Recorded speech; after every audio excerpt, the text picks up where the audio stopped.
आनन्दमात्रं Sri Chaitanya Hare Krishna Mataji's. So yesterday we had Hare Krishna started Mataji. the fifth chapter, and we've already read almost three paragraphs. So the first paragraph is the conclusion of the fourth chapter getting continued. That is the first paragraph of fifth chapter. Uh, and the conclusion was that the devotees actually develop detachment because they develop higher taste, higher bliss in the service of the Lord. So the detachment they develop, that is just like a byproduct, and it happens naturally, simultaneously, and like a side effect to bhakti.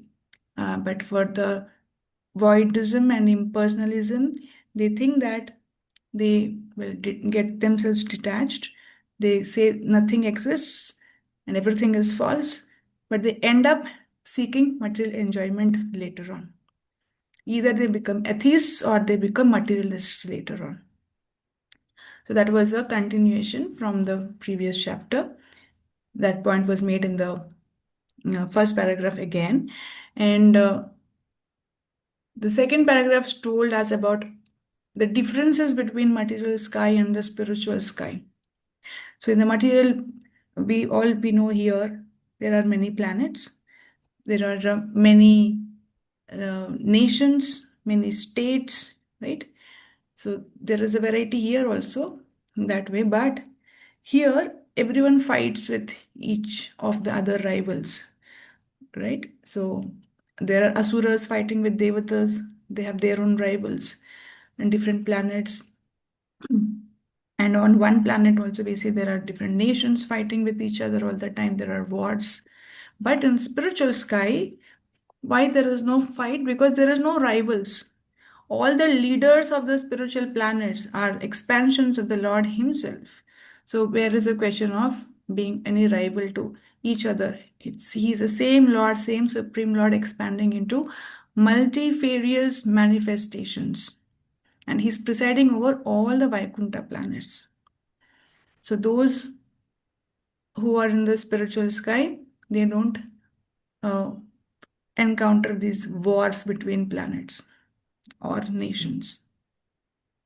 So, and second thing is, in the same paragraph, the material universe is compared to a city prison. So, material universe, the size of it will be very insignificant because we see here prisons occupy a very small part of the whole city. So, material universe also is a very small part of the whole creation. And also, we have seen how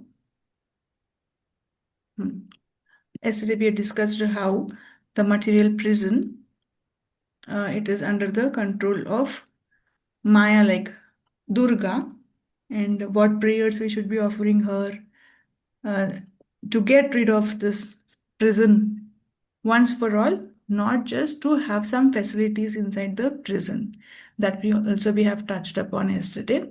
And third paragraph is about the inhabitants of Vaikuntha planets. And the inhabitants, they're all liberated souls. And they have bodily features exactly like the Lord of that planet. Huh? So they mostly the Vaikuntha planets all have the four-handed form. The Lord has four-handed form there. So all the inhabitants of these planets also have four-handed forms. And wherever there are two arms, the inhabitants also have two forms. This we have seen yesterday. We read it from here only. And so Prabhupada says one cannot distinguish between them and the Supreme Lord. It's so similar. So when here we see that the leaders, the uh, ones who are in the higher position, they maintain a lot of um, uh, um, power and potency. Those who have, they maintain a different set of life standards, and their standards of clothing and ornamenting and moving around in vehicles, everything is way different from the common man here, the citizens here. They maintain very high standards. But here we see in the spiritual sky, in the spiritual planets, no one can distinguish also. They look so similar in bodily features and in the way they ornament themselves, and they look so similar to the Lord. So the Lord treats his servants so well. So after reading so many times that we are servants of the Lord, we are servants of the Lord, one may not try to impose the servant and master rules that we have here upon what happens there. That is very different kind of servant master relationship that is full of love, and the Lord himself wants to serve his servants very well. And so that's why he has not his he doesn't make such a distinction when he cares for them, and he has them be with him along in his planets. So there are five kinds of liberations. So all these liberated souls are, all these inhabitants of the Vaikuntha planets are liberated souls. So what kind of liberated souls? There are, Prabhupada wants to say now about what is liberation. So he starts with the five kinds of liberation. So yesterday we stopped here. In the spiritual world, there are five kinds of liberations. Can you continue, Mataji? Yes, Mataji. Thank you. In the spiritual world, there are five kinds of liberation. Sarujya Mukti is a form of liberation in which one merges into the impersonal existence of the Supreme Lord called Brahman. Another form of liberation is Sarupya Mukti, by which one receives features exactly like God's. Another is Salokya Mukti, by which one can live in the same planet with God. By Sarashti Mukti, one can Sashti. have Shashti. Okay, Sashti. Yes. Sarshti Mukti, one can have opulences similar to the Supreme Lord's. Another type of enables one to remains always with God as one of his associates, just like Arjuna, who is always with Krishna as his friend. One can have any of these five forms of liberation, but of the five, the Sarujya Mukti, merging with the impersonal aspect, is not accepted by Vaishnava devotees. A Vaishnava, should I continue, Mataji? Yes, yes. Uh, a Vaishnava wishes to worship God as he is and retains his separate individuality to serve him. Whereas the Mayavadi impersonal philosophers wishes to lose his individuality and merges into the existence of the Supreme. This merging is recommended neither by Sri Krishna in Bhagavad Gita nor by the disciple successions of Vaishnava philosophers. Lord Chaitanya Mahaprabhu wrote on this subject in his Sikshashtakam 4.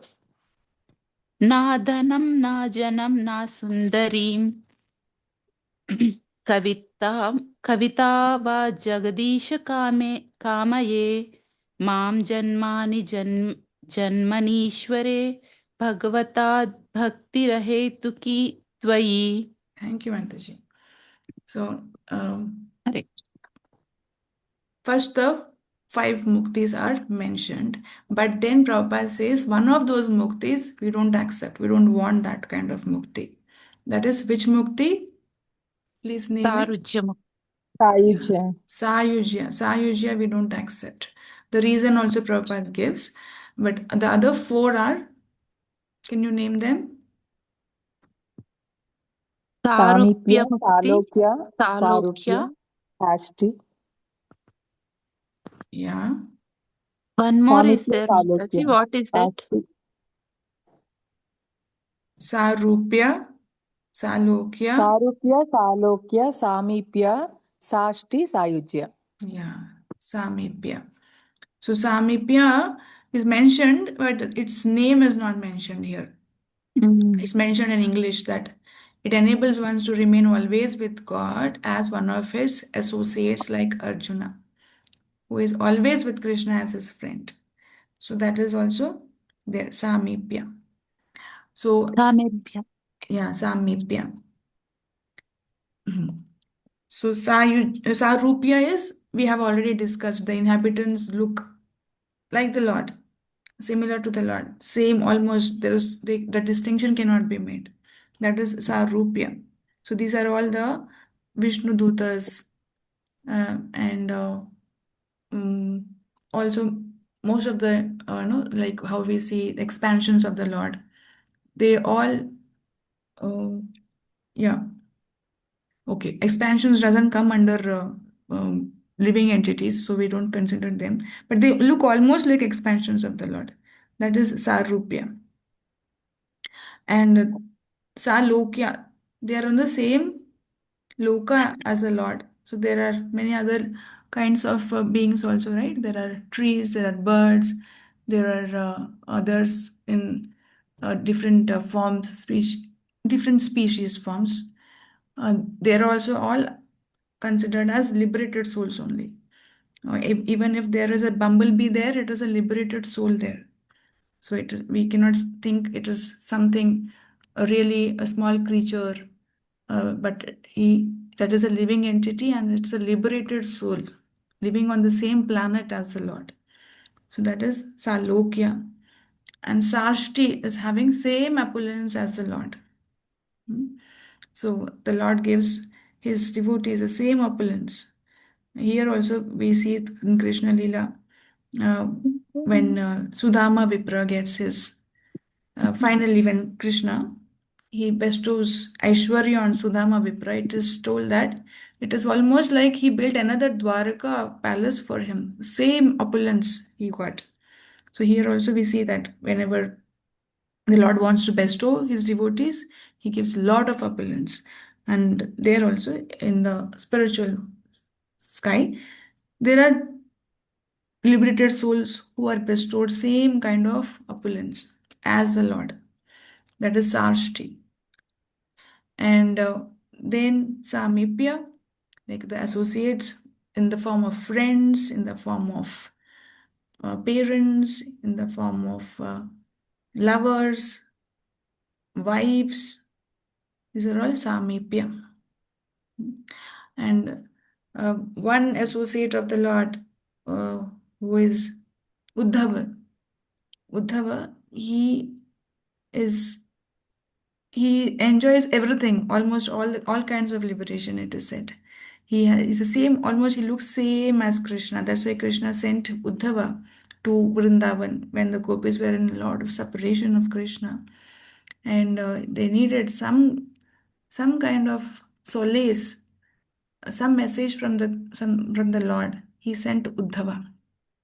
And Uddhava, he always wears everything that is prasadam of the Lord. So whatever garland he wears, whatever clothes he wears, whatever jewelry he wears, all that is the prasadam of Krishna only. So whatever the remnants of Krishna, the old clothes and all, that they are not old, but I have to use that word old because Krishna uses and then the Uddhava takes them to use for himself. So everything that he uses is belonging to Krishna at one point. So, and Uddhava looks also very similar to Krishna in complexion and features. Clothing also is very similar now, and ornaments are similar, garlands are similar, his headgear is similar. So, from a distance, no one can make a difference between who is Uddhava and who is Krishna. So similar he looks. That's why he was sent, so that at least that form, that gives some solace to Brajavasis. So he has the same Rupa and he lives on the same planet as Krishna, Dwarka Dham, and enjoys same opulence as Krishna, Sarshti. He enjoys everything that belongs to the Lord as Prasadam, so Sarshti. And Samipya is a very close relative and friend. So it is said that he has a the Dasya Bhav also and friend Bhav also. And sometimes he is little elder to Krishna, so he also has little Vatsalya.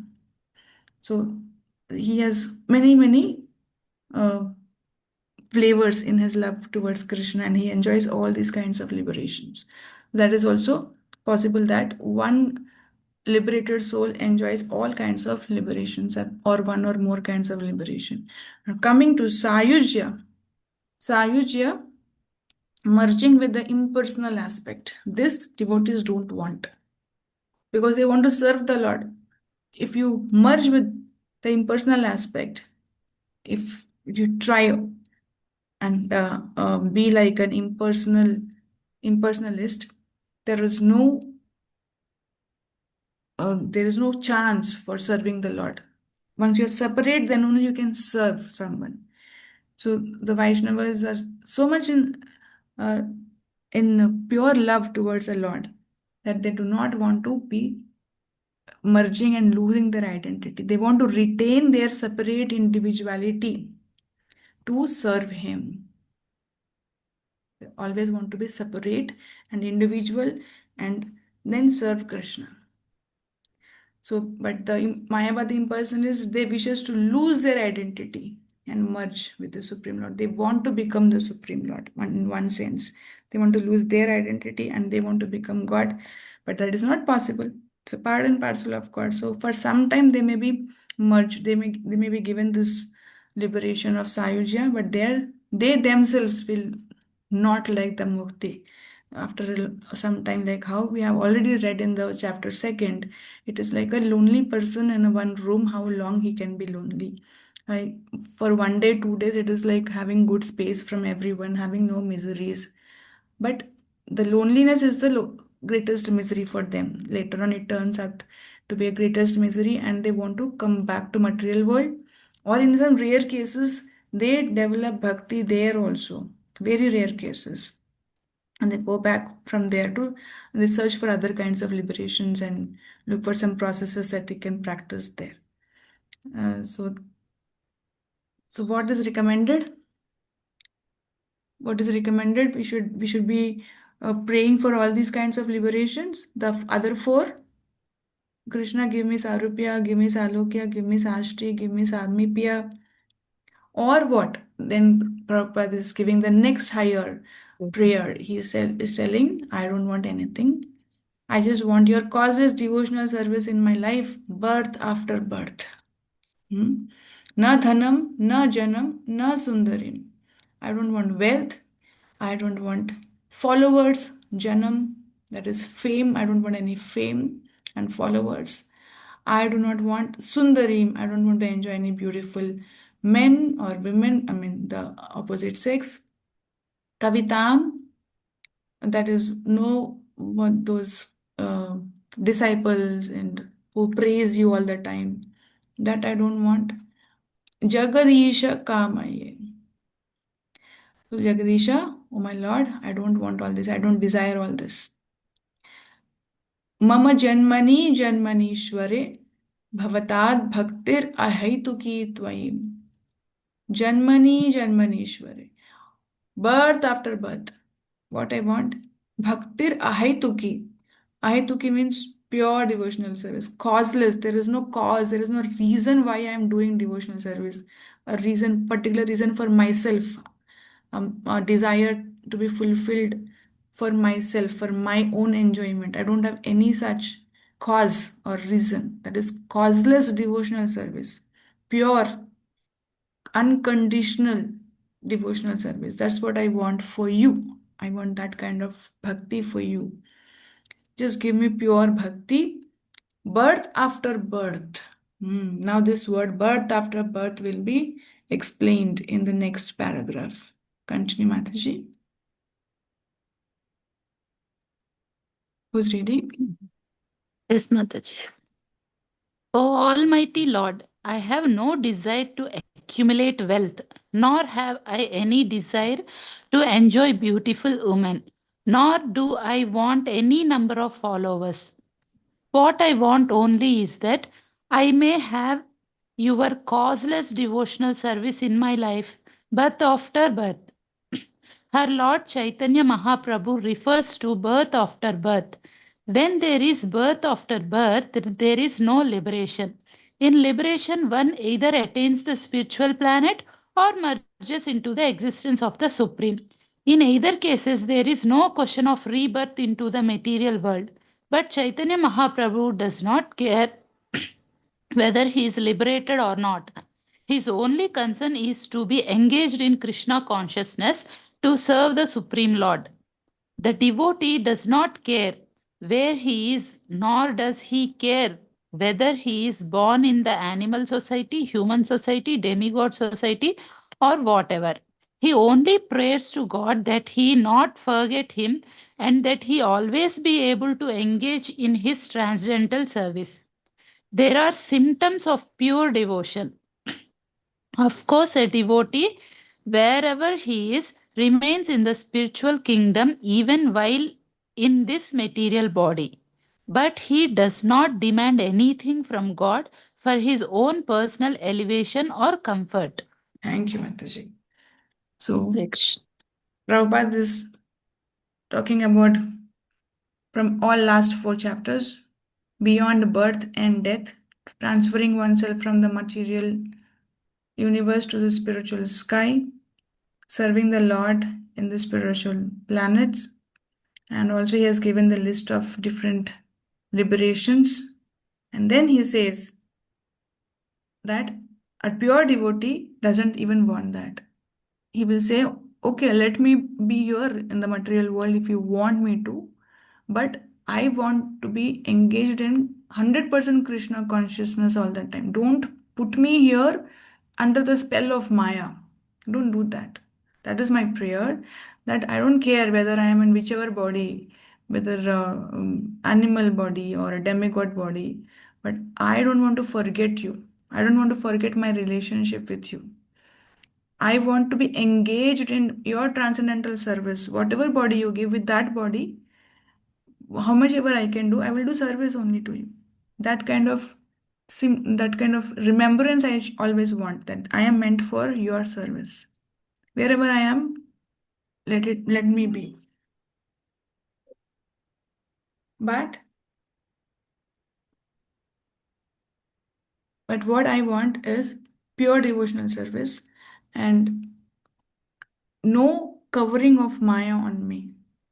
My consciousness should be very clear. I should be very clear that I am meant for your service and do not demand anything from you for my own personal elevation or comfort. But yes, if you want, you decide where I am, where my position is best for your service. If you think that, okay, my service is in spiritual world, you give me service there. If you think my service is here somewhere, then you give me here.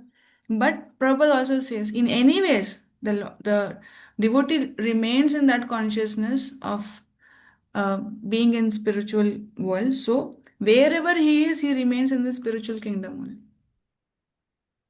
Wherever he is. Hmm? So once Prabhupada, he was in America, he was preaching in the initial days. He used to miss Vrindavan a lot. And he used to say that I'm missing Vrindavan. And Prabhupada stayed so many years in Vrindavan before going to the West. He was immersed in his bhajan, his sadhana, his writing, his swadhyay, his reading. He was immersed, and that was like the best life of any sadhu that can imagine. All the devotees, they want that only, that they want to always be in the remembrance of the Lord in this way, without any impure association, remain in dham. That is a dream of everyone, and Prabhupada had it.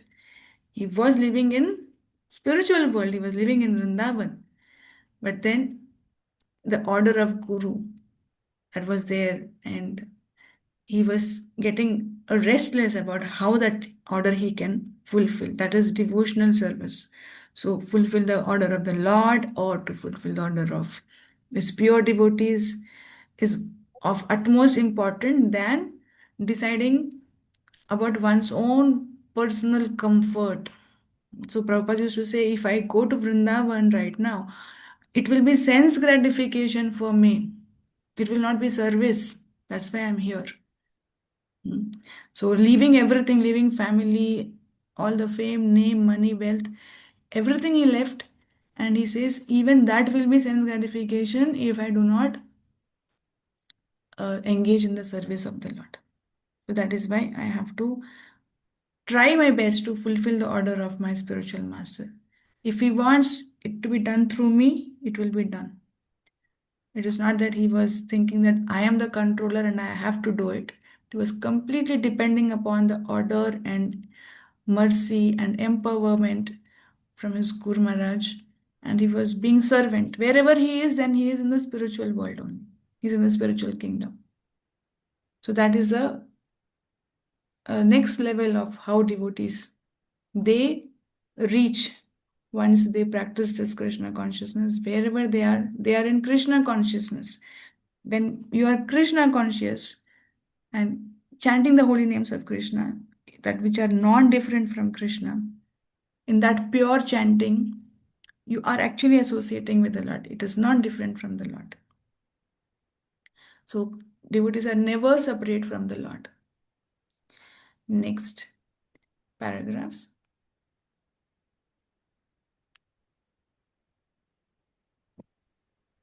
Although Sri Krishna indicates that he can be easily reached by one who is devoted to him, there is an element of risk involved for the yogis who practice other methods of yoga.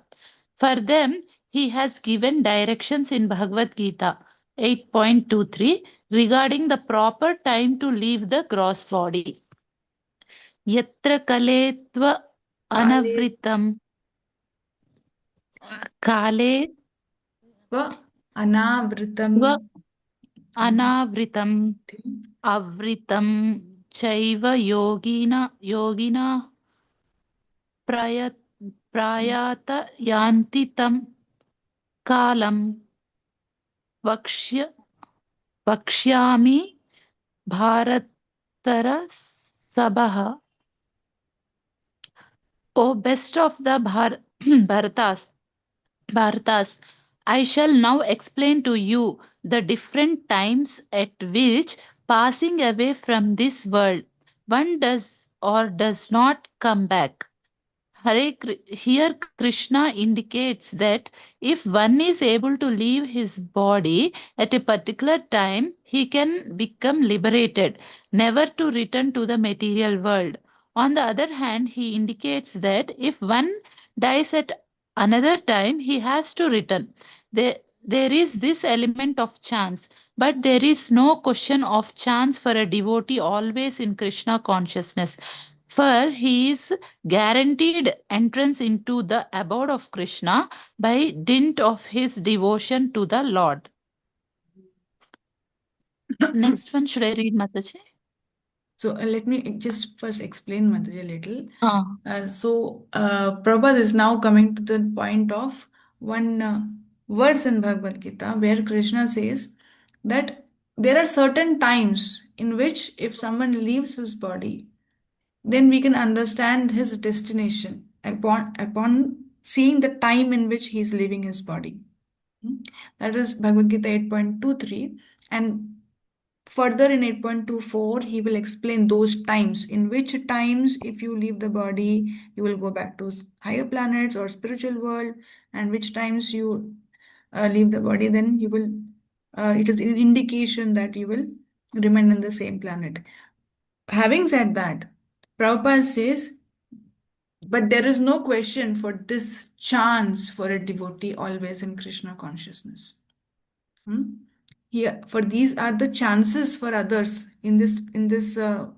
If you have left, there is a high chance that you have liberated, and if you have left the body in some other particular time, there is a high chance that you are again coming back in the material world in some other body. There are these chances mentioned, but for a devotee, there is no question of any chance like this.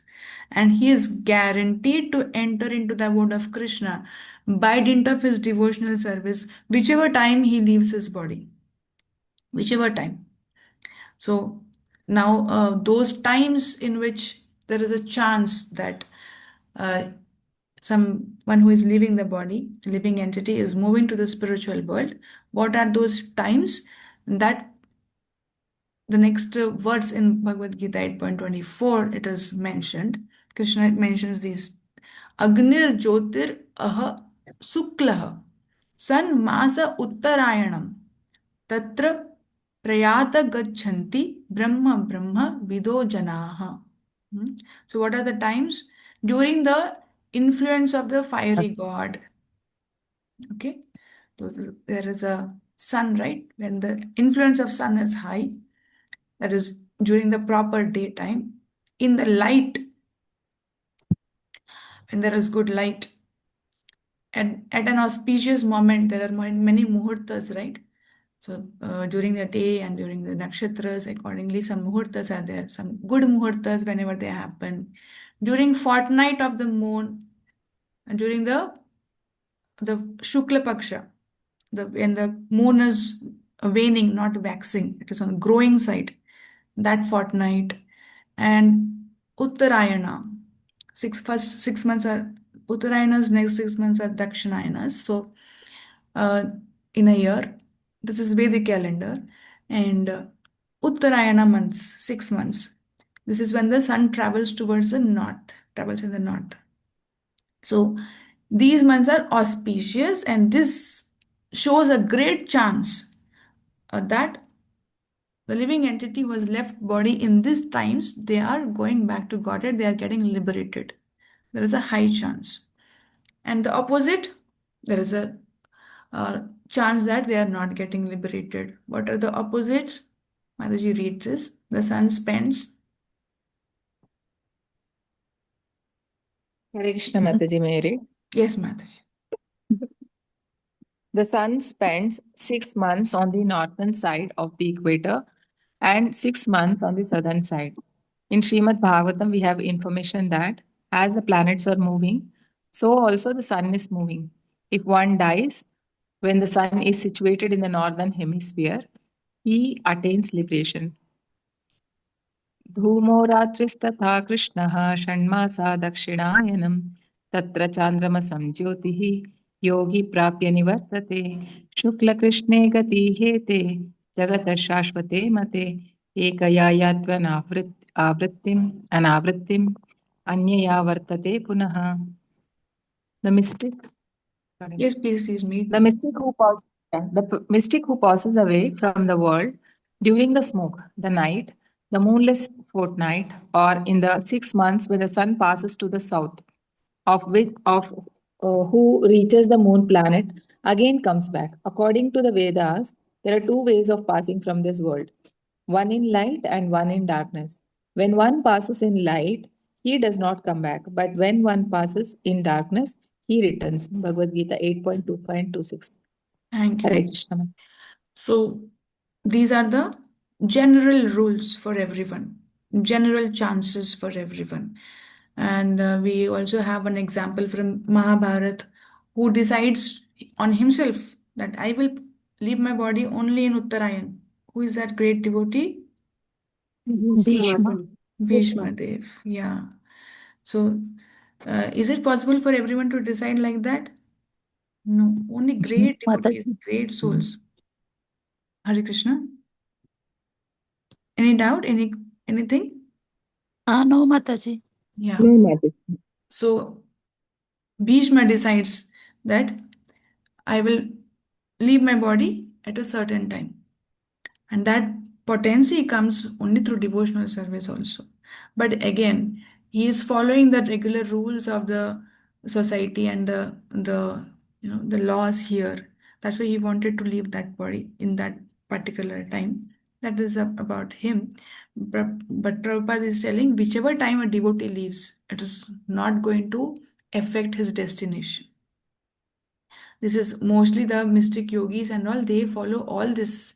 They try to have control over their bodies and their prana, and they, uh, through their exercises, they want to leave their body at certain times in certain ways, and they try to liberate themselves from the spiritual world, from the material world to the spiritual world. For that, they practice the whole time, many lifetimes they practice. But for a devotee, Bhakti Yogi, what happens? Okay. Next paragraph. We'll see in the next paragraph. Hare Krishna, Mataji. This, You want to read, Mataji? Yes, Ramya yes, please, Mataji can Mataji, continue. read. This is all by chance. Read, Sarita Mataji. Okay. This is all by chance. We do not know when we are going to die and may die accidentally at any time. But for me, but for one who is a bhakti yogi, who is established in Krishna consciousness, there is no question of chance.